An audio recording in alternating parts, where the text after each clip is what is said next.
All right, hello everybody. Plant-based homestead prepper here. Welcome back to the channel. If this is your first time coming in, we try to take a common sense approach of being preppers, building a homestead, even though we're still living in the city, and we do it all being plant-based, which means we don't eat any meat at all, and very limited on dairy. Okay, very limited on dairy. I didn't realize the sun was gonna be so bad. So anyway, I want to talk to you guys today about the last day of summer, which is officially today, but it's been like a month and a half ago, because the temperatures have been so cold. A lot of people are saying this is the grand solar minimum. A lot of people are saying it's climate change. Some people are saying it's what you call it, with the greenhouse gases or whatever. This person just ran. They're like, wow, that's amazing. Guess they got tired of waiting. So anyway, last day of summer. What are you doing? What are you doing for the winter?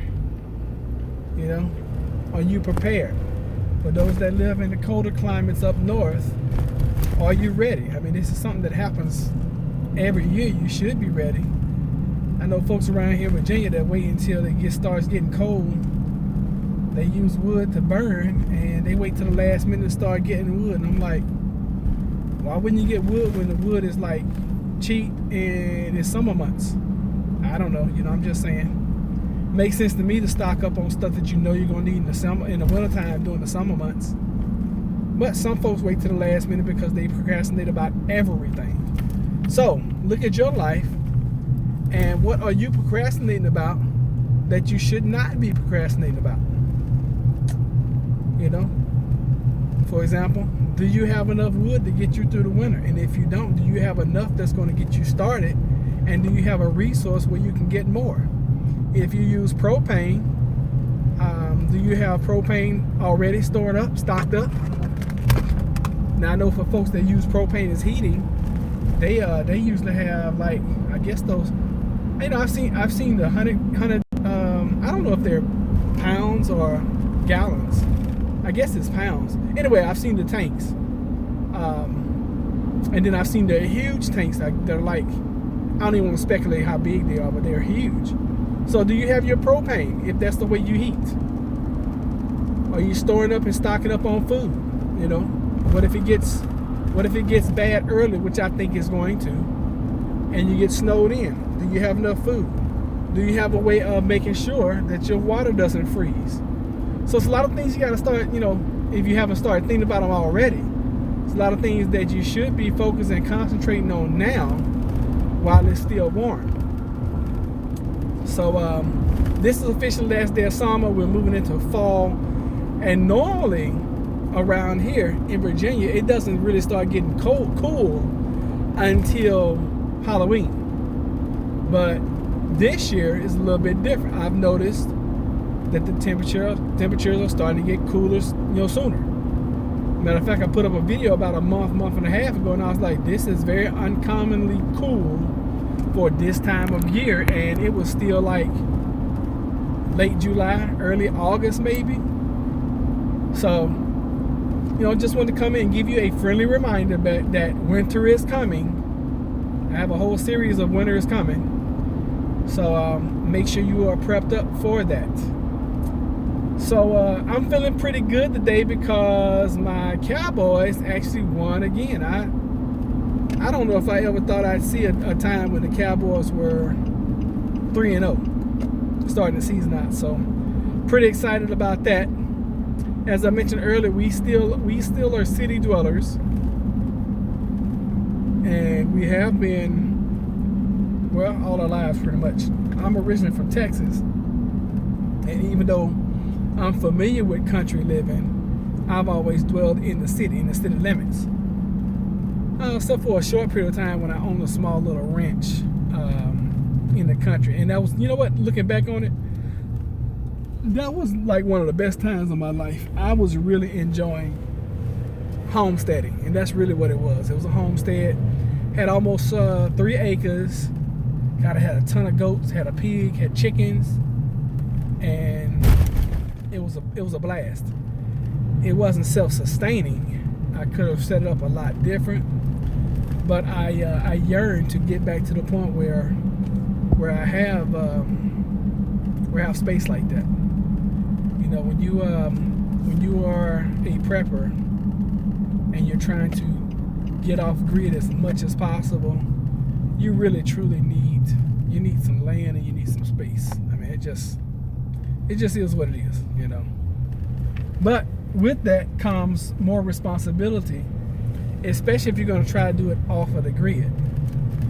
So, you know, like I said, it is what it is. And Rome wasn't built in a day. And that's one thing I'm learning in my older age. And a lot of times we want things to happen right now. We want it right now, right now, right now. Especially the way because of the society that we live in, we want things to happen right this minute.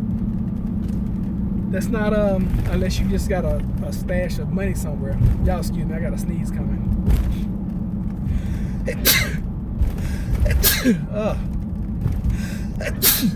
That was the big one. Y'all excuse me. But unless you got a huge stash of money somewhere, you know, it takes time to accomplish any big goal that you're trying to get to. And getting out the city, moving to a more rural area, and that's something that we're trying to do. However, you know, it takes time. It really does. It takes time, and it takes some patience. Not everyone can just pick up and just leave. And I know some preppers will say, hey, just get out the city and just leave. Do it right now. And yeah, ideally that would be the best thing to do. However, it's not feasible right now for me and my family. You know, we have to do things strategically. I've been to the point where we were hard up. You know, it was hard to make ends meet. It was rough. And granted, I know when you move to a rural area, you don't need as much. You don't need to keep up with the Joneses, and I totally understand that. Some people still try to, you know, instead of keeping up with Joneses with the new car, try to keep up with the Joneses with a new tractor. That's the way the rural living is. But, you know, to each his own, and we all have our journey.